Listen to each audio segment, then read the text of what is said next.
नमस्कार। प्रभात साक्षी news network पर आप सभी का स्वागत है। बिहार विधानसभा चुनाव में एनडीए की प्रचंड जीत के बाद भारतीय राजनीति में हलचल थमने का नाम नहीं ले रही। जहां सत्ता पक्ष इस विजय को राष्ट्रीय जनमत के रूप में प्रस्तुत कर रहा है, वहीं विपक्ष का संकट और गहराता दिखाई देता है। इसी बीच कांग्रेस के भीतर खुले असंतोष ने पार्टी नेतृत्व की कमजोर पकड़ को उजागर कर दिया है।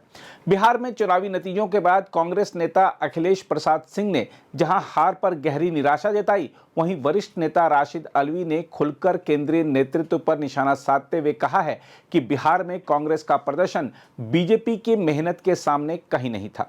यही नहीं, राशिद अल्वी ने राहुल गांधी को अप्राप्य बताते हुए पार्टी की कमान प्रियंका गांधी वाड्रा को सौंपने की वकालत तक कर डाली है। राशिद अल्वी ने कांग्रेस के शीर्ष नेतृत्व पर सवाल दागते हुए कहा, राहुल गांधी से मिलना आसान नहीं है, पार्टी को सुधारना है तो प्रियंका गांधी को कमान दें। हम आपको याद दिला दें कि यही बात पहले भी कई नेता कह चुके हैं कि राहुल गांधी से मुलाकात का समय नहीं मिलता, और समय मिलता भी है तो राहुल गांधी मुलाकात के समय बात सुनने की बजाय कुत्ते को बिस्किट खिलाने में व्यस्त रहते हैं। दूसरी ओर इसी राजनीतिक पृष्ठभूमि के बीच संसद के शीतकालीन सत्र से पहले एनडीए की राजनीति को अंतिम रूप देने के लिए रक्षा मंत्री राजनाथ सिंह के आवास पर बुधवार दोपहर एक अहम बैठक हुई। इसमें बीजेपी अध्यक्ष जेपी नड्डा, संसदीय कार्य मंत्री किरेन रिजिजू, धर्मेंद्र प्रधान, भूपेंद्र यादव, मनसुख मांडविया, मनोहर लाल खट्टर सहित कई मंत्री उपस्थित रहे। जदयू के वरिष्ठ नेता और केंद्रीय मंत्री ललन सिंह की उपस्थिति ने इस बैठक को और राजनीतिक महत्व प्रदान किया। बैठक का एजेंडा स्पष्ट था, एनडीए को एकजुट रखते हुए सत्र में विपक्ष को रणनीतिक रूप से घेरना और बिहार की जीत को एक बड़े राजनीतिक संदेश में बदलकर आगे की चुनावी तैयारी में गति देना। शाम को बीजेपी अध्यक्ष नड्डा ने बिहार विजय में योगदान देने वाले कार्यकर्ताओं के सम्मान में अपने आवास पर रात्रि भोज रखा। इस कार्यक्रम में केंद्रीय गृह मंत्री अमित शाह के संबोधन ने बीजेपी की आगे की दिशा स्पष्ट कर दी। अमित शाह ने बिहार जीत को पूरे देश की जीत बताते हुए जोर दिया कि जनता ने एक बार फिर मोदी नीतीश नेतृत्व पर भरोसा जताया है।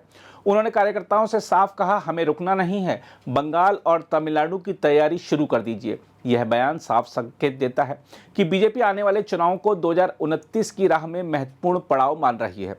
देखा जाए तो बिहार की जीत का राजनीतिक प्रभाव तात्कालिक सीमाओं से आगे जाता है। यह बीजेपी के लिए सिर्फ एक राज्य की सत्ता नहीं, बल्कि राष्ट्रीय आत्मविश्वास का आधार बन गया है। चुनाव परिणामों ने संकेत दिया है कि बीजेपी आने वाले महीनों में विपक्ष से कहीं अधिक संगठित, उत्साहित और रणनीति प्रधान रूप में उभरेगी। वहीं विपक्ष विशेषकर कांग्रेस नेतृत्व संकट से जूझ रहा है। राशिद अल्वी का बयान इस संकट की गहराई को स्पष्ट करता है। इंडिया गठबंधन पहले ही असमंजस में था, बिहार की करारी हार ने उसे और बिखेर दिया है। इस पृष्ठभूमि का सबसे बड़ा असर संसद के शीतकालीन सत्र में दिखेगा। एनडीए के भीतर बड़ी एकजुटता और चुनावी विजय से उपजा आत्मविश्वास सरकार को महत्वपूर्ण विधेयकों को आगे बढ़ाने की शक्ति देगा। बीजेपी का मानना है कि विपक्ष ना तो एकजुट है और ना ही संसद में प्रभावी प्रतिरोध पेश कर पाएगा। माना जा रहा है कि सुधारों, सुरक्षा से जुड़े कानूनों और आर्थिक नीतियों को लेकर सरकार पहले से कहीं ज्यादा आक्रामक रुख में दिखाई देगी। उधर बीजेपी संगठन में बड़ा बदलाव भी करीब है। जेपी नड्डा का कार्यकाल समाप्ति की ओर है और पार्टी अध्यक्ष के नए चेहरे को लेकर चर्चा तेज है। बिहार की जीत ने यह अनुमान और मजबूत किया है कि नया अध्यक्ष ऐसा होगा जो चुनावी रणनीति, संगठन विस्तार और 2029 मिशन में निर्णायक भूमिका निभा सके। पार्टी के भीतर ऐसे कई नाम चर्चा में हैं जो युवा वर्ग तक मजबूत पहुंच रखते हैं और पूर्वी दक्षिणी भारत में बीजेपी के विस्तार को गति दे सकते हैं। कुल मिलाकर आज की राजनीति दो विपरीत छोरों पर खड़ी है। एक और बीजेपी जो चुनावी विजय, मजबूत नेतृत्व और संगठित रणनीति के बूते राष्ट्रीय राजनीति की धुरी बनने को तैयार है। दूसरी ओर विपक्ष जो बिखरा, दिशाहीन और आंतरिक कलह से जूझता हुआ नजर आ रहा है। यदि विपक्ष ने अपनी रणनीति और नेतृत्व संरचना में तत्काल बदलाव नहीं किया तो बीजेपी को रोकना केवल चुनौती ही नहीं बल्कि लगभग असंभव लक्ष्य बन सकता है।